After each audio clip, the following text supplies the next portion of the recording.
안녕하세요. 오늘 발표를 하게 된 임지영입니다. 먼저 웨비나를 이렇게 준비해 주시고 또 참석해 주신 브릭과 또 모든 참사자분 여러분께 감사의 말씀을 드리겠습니다. 저는 작년 8월에 발표된 제 논문을 베이스로 해서 종양내 매크로페이지 분국화, 그 다음에 미세 환경 면역에 대한 FGF2 영향성에 대해서 오늘 알아보고자 합니다. 저는 현재 옥스퍼드 대학교를 떠나서 한국으로 돌아왔습니다. 그래서 따라 제가 발표하는 자료들에 회사 로고가 뜨는 것을 이해해 주셨으면 감사하겠습니다. 제가 하는 연구 자체가 또 발표된 내용 자체가 암과 관련되어진 부분이 많습니다. 그래서 따라서 먼저 기본적으로 암의 현상과 그 치료법에 대한 것을 잠깐 말씀드리고 이야기를 해나가도록 하겠습니다. 2006년서부터 2016년까지 약 암 환자의 발생률은 28% 증가를 하였고, 이를 바탕으로 해서 2015년에서 2035년도까지 기간이 질렀을 때, 암 환자 예측수는 약 2,400만 명으로 늘어날 것으로 보여지고 있고, 그에 따라서 약 1,460만 정도의 인구가 암으로 인해서 사망할 것으로 AACR에 예측을 하였습니다. 그에 따라서 현재 왜안 되지? 현재 사용되어지는 가장 큰 5가지 방법을 먼저 말씀드리면은 이 암 치료에서 가장 많이 사용되는 방법은 이제 라디오 세라피가 되겠고, 그다음에 서저리, 그리고 트레디셔널 키모세라피, 그리고 요즘 들어서 2000년대 초반서부터 이제 한참 이제 각광을 받기 시작한 펠사이전 세라피와 이제 이뮤노 세라피가 있겠습니다. 제가 오늘 이제 발표할 내용은 이 5가지 그 캔서 세라피의 메인 5 필라스 중에서 라디오 세라피와 상당히 많은 관련성이 갖게 되는 연구 결과를 발표드리게 되는 것입니다.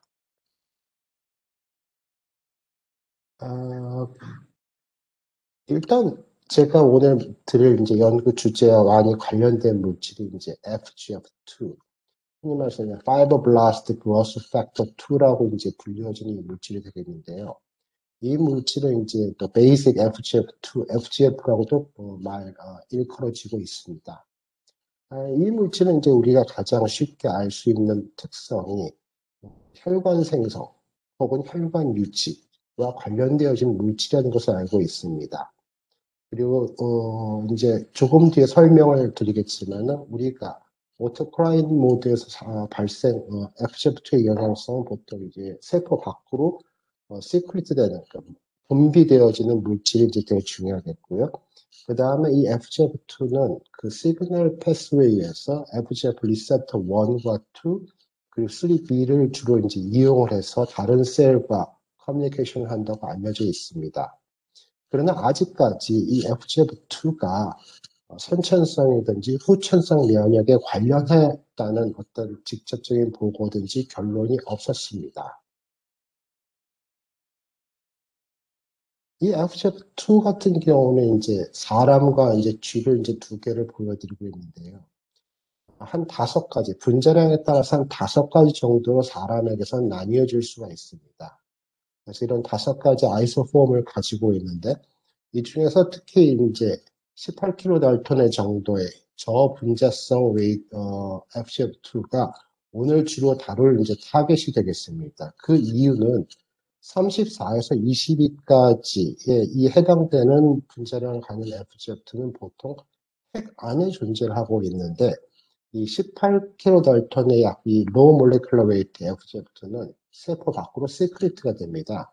그렇기 때문에 이런 시크리트 돼서 파라크라인 시그널을 할 때 이것이 가장 중요하다고 생각이 되었기 때문에 본 연구에서는 이 저분자성 FGF2를 그 타겟으로 하였습니다.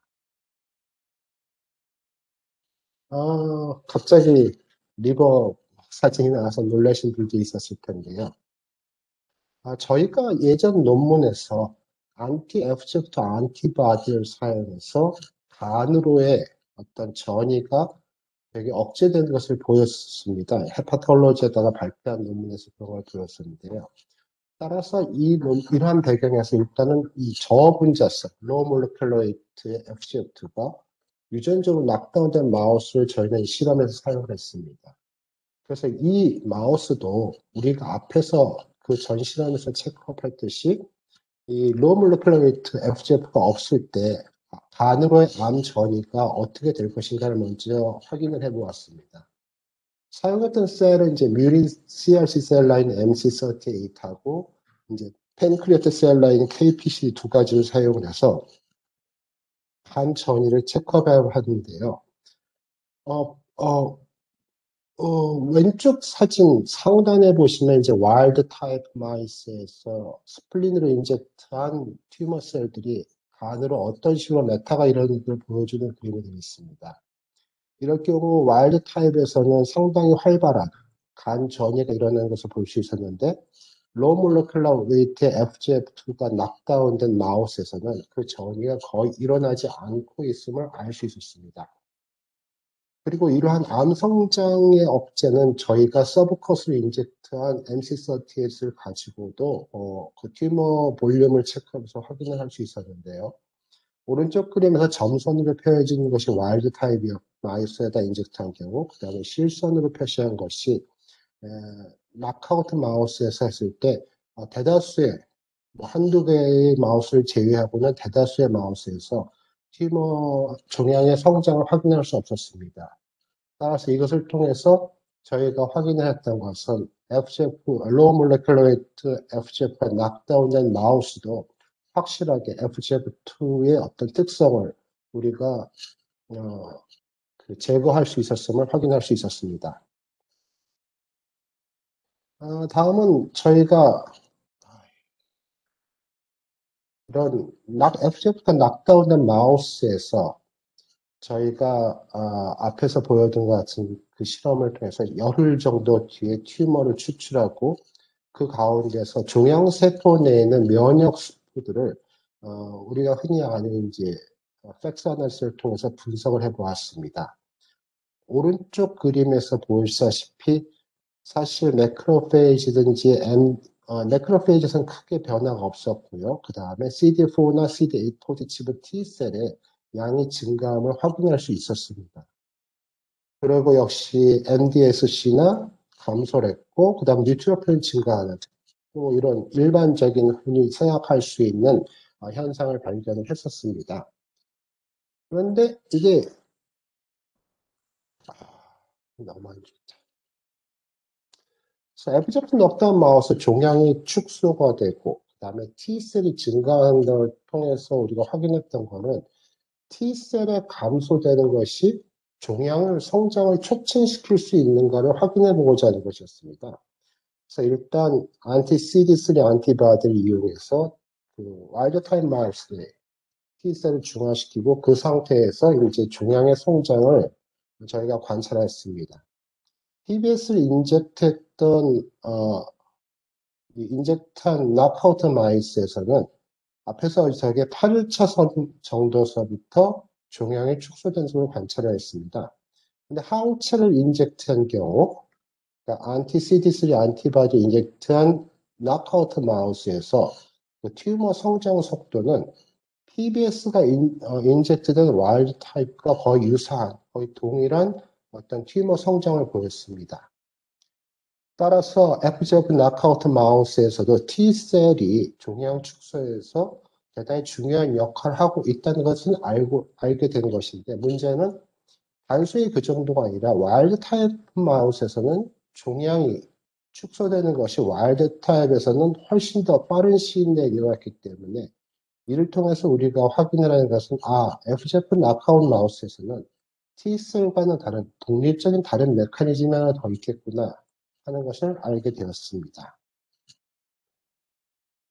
이러한 실험들을 통해서 우리가 체크업했던 것은 로우 몰레큘러 웨이트 FGF2는 항암 효과, 암의 증식과 매우 큰 관련성을 갖게 되고, 따라서 이런 로우 몰레큘러 웨이트 FGF2가 존재하지 않을 때는 항암 면역성을 증가시키고 종양 성장을 감소시킨다는 것을 확인할 수가 있었습니다.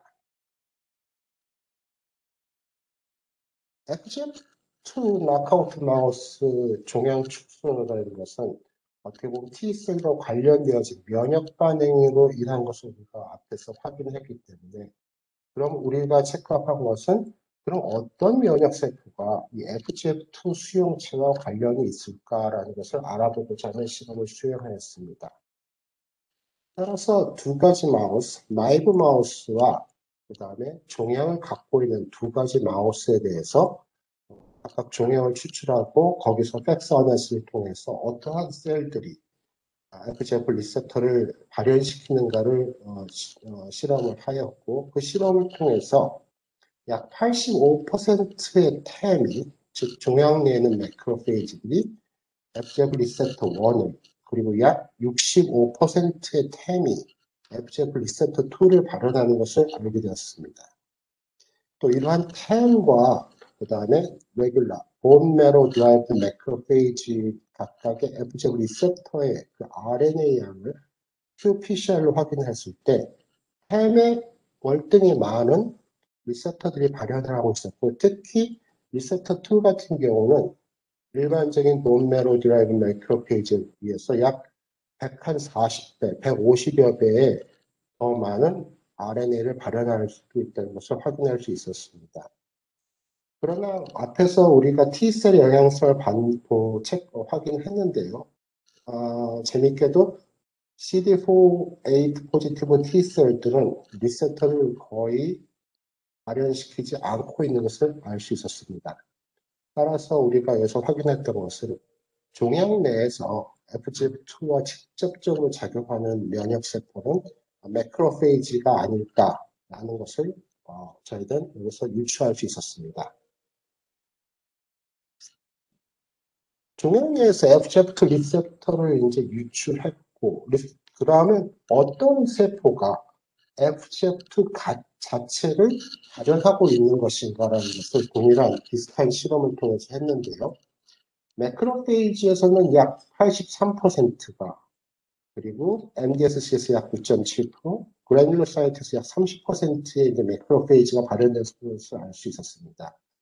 그러나 T셀은 4% 미만으로 FGF2가 발현되고 있기 때문에 종양 내에 존재하는 면역 세포들 중에서는 대부분의 매크로페이지가 그 FGF2의 발현 형성의 그 주된 공급 원인을 알 수가 있었습니다. 그렇다면은 우리가 실제 실험에 사용했던 암세포들은 어느 정도의 FGF2를 발현할 것인가를 저희가 테스트했었는데요. 본메로 드라이브 매크로페이지를 1로 기준으로 했을 때 햄에서는 약 400배 이상의 FGF2가 발현이 됐고 그러나 MC30는 약 BMDM과 거의 유사한 정도 그러나 SW122나 H29 같은 휴먼 셀 라인에서는 FGF2가 발현이 거의 되지 않음을 확인할 수 있었습니다.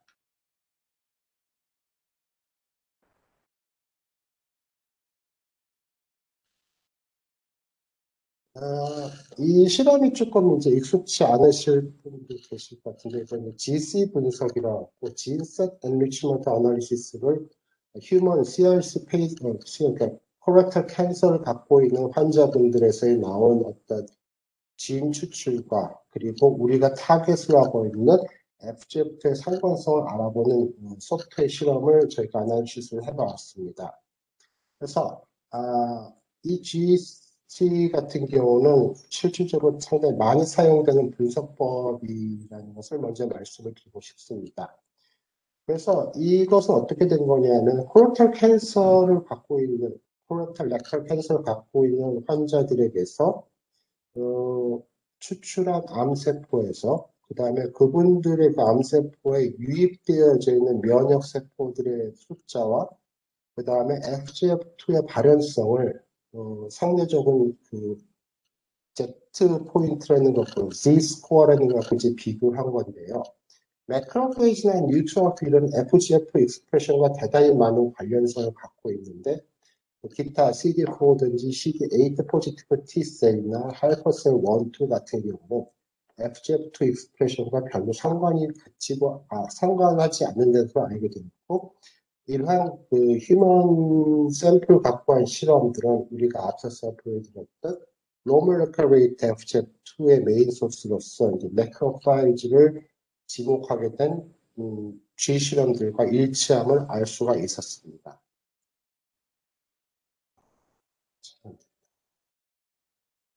여러 가지 이제 매크로페이지 폴라라이제이션에서 잠깐 설명을 드리고 싶은 게 대단히 재밌는 실험이죠. 그러니까는 어떤 애들은 암을 배척하기도 하고 어떤 애들은 암을 성장하게 만들어주기도 하고 전통적인 노멘클레처에서 M1이니 M2니 이렇게 말을 하고 있는데요. 이 M1 같은 경우는 프로인플라메이션 어떤 스테이지에 있다고 보고 있고 M2 같은 경우는 프로튜머릭 그 스테이트에 있다고 하고 있어서 이 밸런스가 사실 종양 환자들의 그 종양 미세 환경을 결정하는 가장 중요한 팩터 중에 하나입니다. 원체 다양한 이론들도 많이 있고 다양한 분자들이 그것에 영향을 주고 있다고 했는데 사실 이런 것들의 밸런스가 저희 그 연구 결과하고 너무너무 밀접한 관계를 갖고 있기 때문에 지금 잠시 이야기를 드렸었습니다. 그래서 저희는 일단 이제 삶의 이론, 테미널, 튜머 어소시에이트 매크로페이지 어떤 그 폴라라이제이션들이 전체 삶의 숫자와는 관련 없이 그 다음에 그러나 종양 성장에 영향을 미친다는 논문들이 몇 편이 있습니다. 그래서 저희도 역시 그러면 어떻게 우리가 갖고 있는 실험은 어떤 식의 변화됐을까를 알아보기 위해서 플로우 사이토메트리, 팩사너스를 통해서 그 종양 내 FGF2 낙하웃하고 와일드 타입 안에서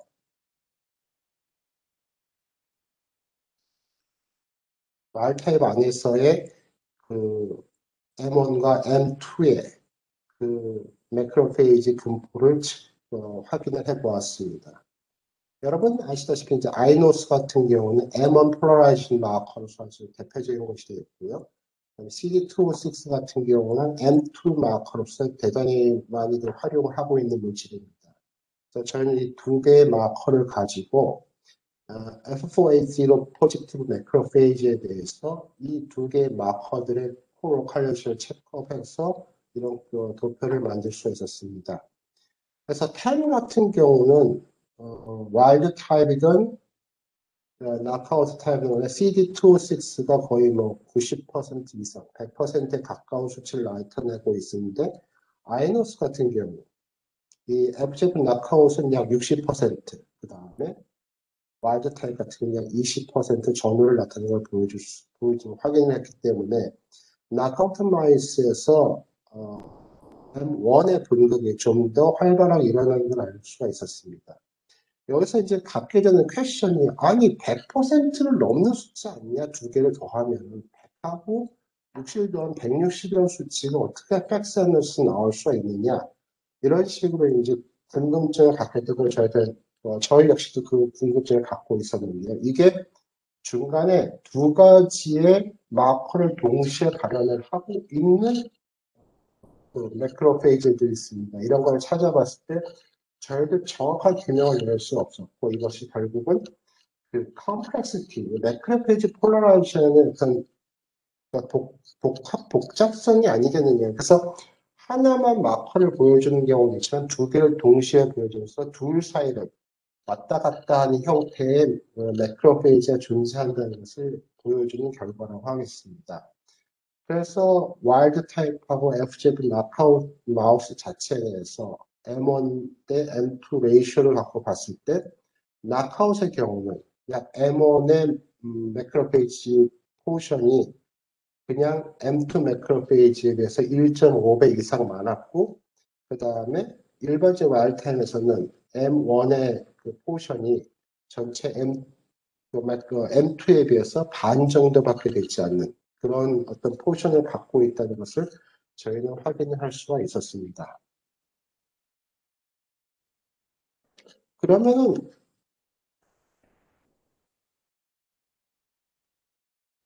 이런 식으로 했을 때 매크로페이지가 종양 성장에 영향을 주는가, 이렇게 변화된 값들이, 그것을 저희가 확인을 할 필요가 있었습니다.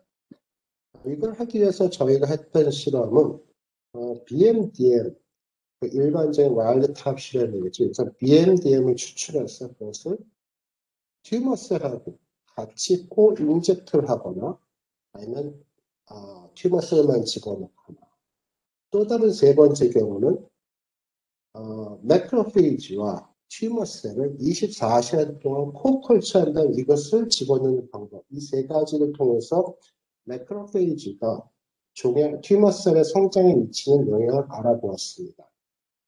사실 그냥 매크로페이지하고 튜머셀을 같이 코-인젝트했을 경우는 그거 자체가 튜머셀만 인젝트하는 것과 별다른 차이 없이 성장을 보였습니다. 그러나 우리가 튜머셀과 본메로, 매크로페이지를 코컬처링한 이후에 그것을 인젝션했을 경우는 더 빠른 튜머 성장 속도를 보일 수가 있었고, 따라서 이것을 가지고 그 당시에 아이노스와 CD206의 어떤 익스프레션 레이트를 봤을 때 매크로페이지, 코컬처 매크로페이지에서 아이노스, CD206 모두 증가한 것을 알 수가 있었습니다. 따라서 이것은 무슨 소리냐면은 튜머셀도 매크로페이지에 영향을 끼치고 매크로페이지도 튜머셀의 성장에 영향을 끼친다는 것을 추측하게 한 그런 실험 결과가 되겠습니다. 그래서 다음은 그러면 일반적인 매크로페이지와 튜머셀의 어떤 상호 영향성을 알아봤고, 그렇다면 우리가 또 다르게 알아보고 싶었던 것은 낙아웃된, FGF가 낙아웃됐던 마우스에서 우리가 추출해낸 매크로페이지는 어떤 영향성을 끼칠 것이냐, 튜머 성장에. 그것을 알아보기 위해서 일단 저희는 튜머셀과 매크로페이지 1대1, 1대4 이 두 가지 비율로, 그 다음에 본 매크로페이지는 와일드 타입과 FGF 낙아웃 마우스 두 가지 매크로페이지를 통해서 실험을 하였습니다. 코인젝트하는 14일이 경과되었을 때 와일드 타입 마우스와 와일드 타입 매크로페이지와 튜머셀을 1대1, 1대4로 같이 섞어서 혼합한 경우는 큰 영향성을 있지 않았습니다. 그러나 우리가 낙아웃 마우스에서 추출한 그 매크로페이지를 1대1이나 1대4로 섞어서 인젝트한 경우 튜머 볼륨이 성장이 대단히 늦어진 것을 확인할 수 있었고, 이런 것은 서브큐테니스 인젝션을 통했을 때 대단히 딜레이됨을 확인할 수가 있었습니다. 따라서 매크로페이지의 그 형태와 조건이 종양의 성장에 미치는 영향을 저희는 여기서 확인을 할 수가 있었습니다. 그래서 이러한 실험들을 통해서 저희가 얻은 서머리는 매크로페이지 자체는 종양에서 FGF2의 아주 주된 공급처이다. 그러니까 메인 소스가 되겠죠. 그 다음에 로우 몰레큘러 웨이트 FGF2의 결핍은 템의 피노타입을 변화시킨다는 것을 저희가 알 수가 있었습니다.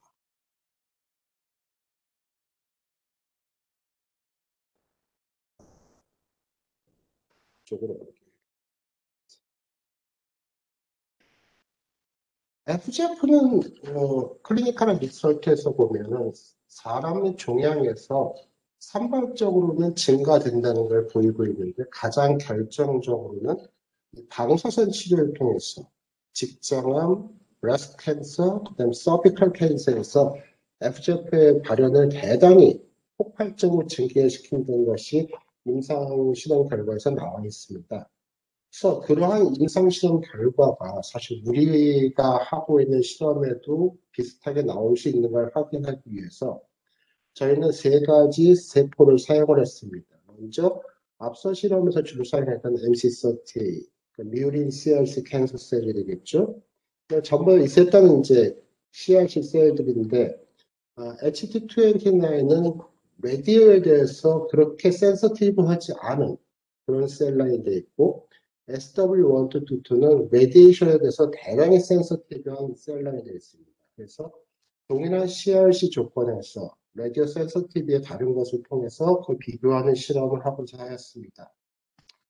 이렇게 해서 보면은 이제 휴먼 셀 라인들 같은 경우도 레디에이션이 없는 경우에 비해서 레디에이션을 했을 경우 대단히 강하게 FGF2가 익스프레스 되는 것을 확인을 할 수 있었고요.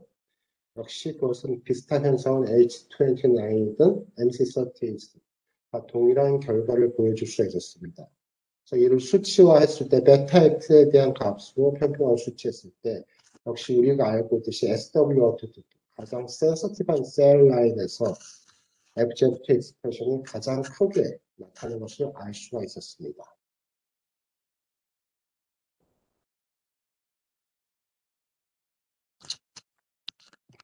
저희는 이럴 때 그러면 우리가 앞에서 우리가 튜머셀 자체가 리셉터 튜머셀 자체가 매크로페이지와 같이 혼합이 되었을 때 리셉터의 익스프레션이 되게 증가되는 걸 보였는데 그렇다면은 단순히 튜머셀이 아니라 만약에 우리가 이레디에이트가 된 튜머셀을 매크로페이지와 포컬 촬영했으면 어떻게 될까?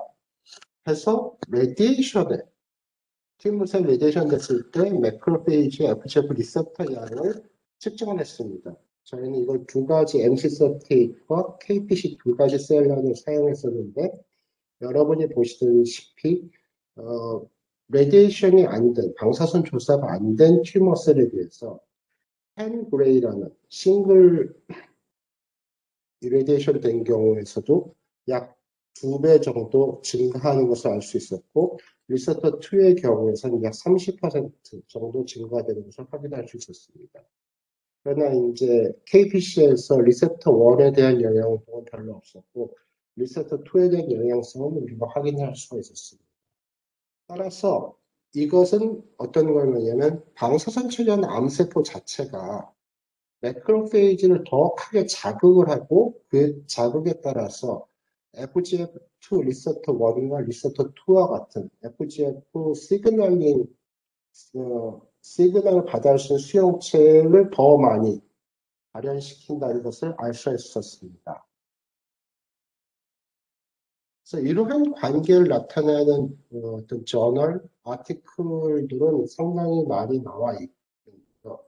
그래서 보면은 이제 뭐 베이트니즘, 모일라든지 나카와라이 같은 분들이 이제 2010년도까지 쭉 해서 FGF2의 증가와 그 다음에 그것이 레디에이션으로 어떤 식으로 관계를 갖고 있는가 하는 그 임상적인 논문들과 그 발표문들의 예를 여러분께 보여드리는 것입니다.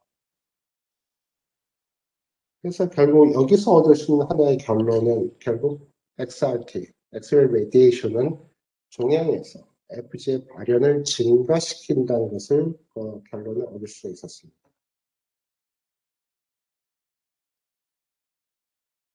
그래서 앞서 관찰 결과를 이제 바탕으로 해서 저희가 사용했던 것은 뭐냐면은 자 그러면은 레디에이션과 FGF가 그러한 관계를 갖는다면은 레디에이션을 하면서 FGF를 블락시킬 수 있는 안티바디를 사용을 하면은 튜머의 성장이 어떻게 될 것인가?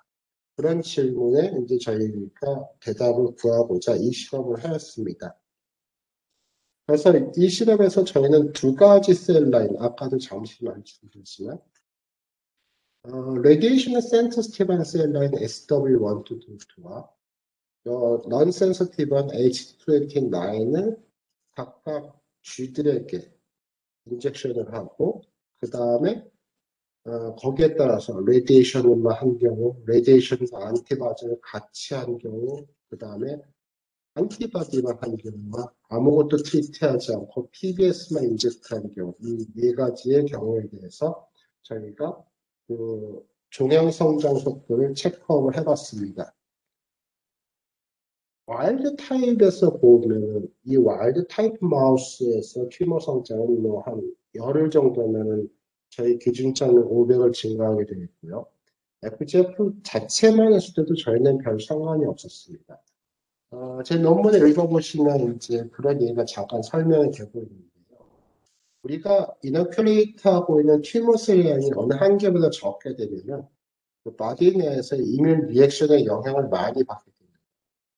그러나 만약에 어떤 그 임계 수치를 넘어가게 되는 튜머스에 인젝트하게 되면은 우리 면역 체계에 의한 어떤 종양세포의 성장과 이런 것을 저해하는 작용들이 거의 사라지게 돼버리죠. 그래서 현재 여기서는 그런 이뮨 시스템의 영향성을 받지 않는 약 20만 개의 셀들 인젝트한 시련이 되겠습니다.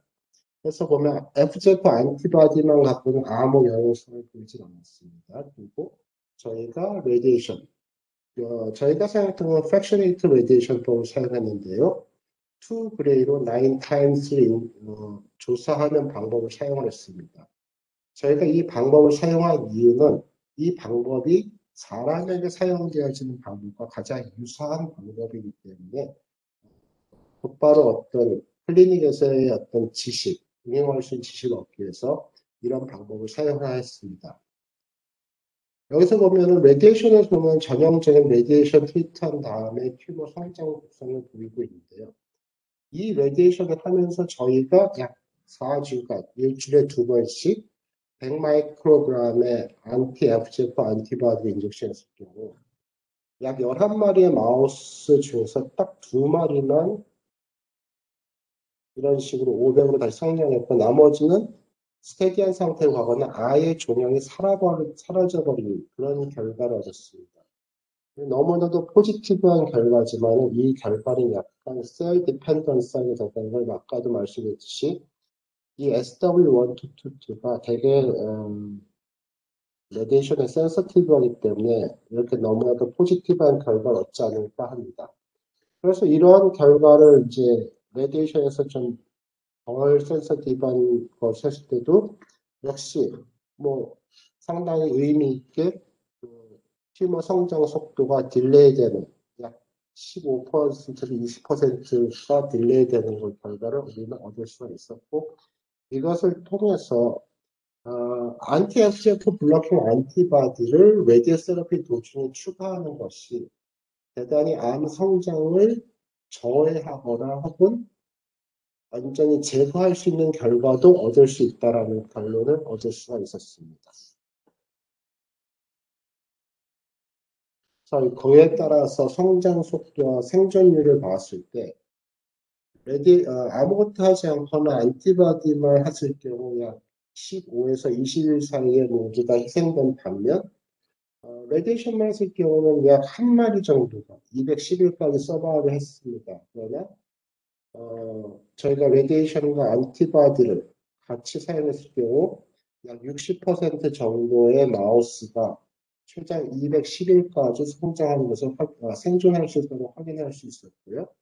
저희가 210일에서 실험을 그만둔 이유는 영국의 홈오피스 규정에서 실험 시작을 하고 뭐 이런저런 기관에서 350일인가 1년을 넘지 말라고 하는 규정에 걸려서 저희가 210일에서 실험을 그만두는 결정을 내릴 수밖에 없었습니다.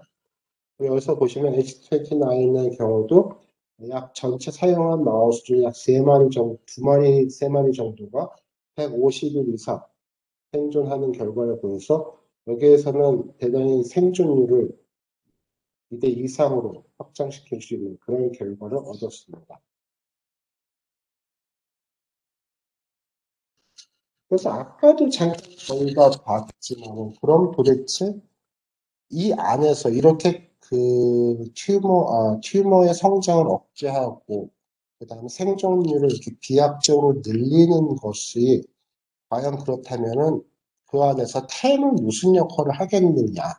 그래서 템 자체의 조성을 저희가 체크업을 해봤습니다.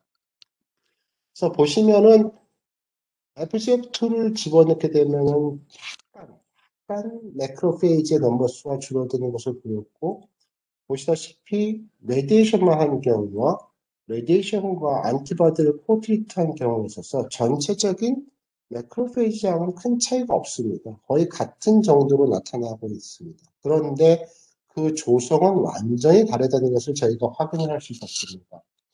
즉, 레디에이션만 했을 경우 아이노스 자체가 M1 스테이지의 매크로페이지의 포션이 약 25%, 즉 4개의 매크로페이지가 있으면은 3개는 M2 스테이지고 하나는 M1 스테이지인 그런 조성을 보였는데 저희가 레디에이션과 안티바디를 같이 트리트먼트 했을 경우는 4개 중에서 2개만이 M2 스테이지고 2개는 M1 스테이지로 바뀌는 이런 결과를 얻을 수 있어 이러한 조성 변화가 아까 우리가 얻었던 결과를 이루어낸 것이 아닌가.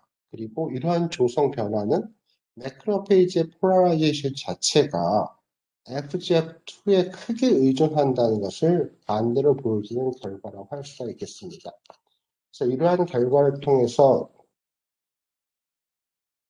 저희가 얻은 것은 FGF2를 블러킹 혹은 중화한 항체와 레디에이션의 어떤 세라피를 병행하는 것은 항암 효과를 아주 극적으로 증가시킨다는 결론을 얻었고, 파이널 컨클루전을 보면은, 결국 FGF2라는 거는 매크로페이지를 친종양성, 그러니까 프로티머릭 어떤 프로퍼티를 갖게 만들지만은, 이런 FGF2를 블로킹하거나 혹은 뉴트럴라이즈를 시키게 되면은, 이 레디에이션 세라피 결과를 아주 우리가 극대화시켜서 환자의 생존율을 정말 극대적으로 늘릴 수 있지 않겠냐라는 결론을 얻었습니다.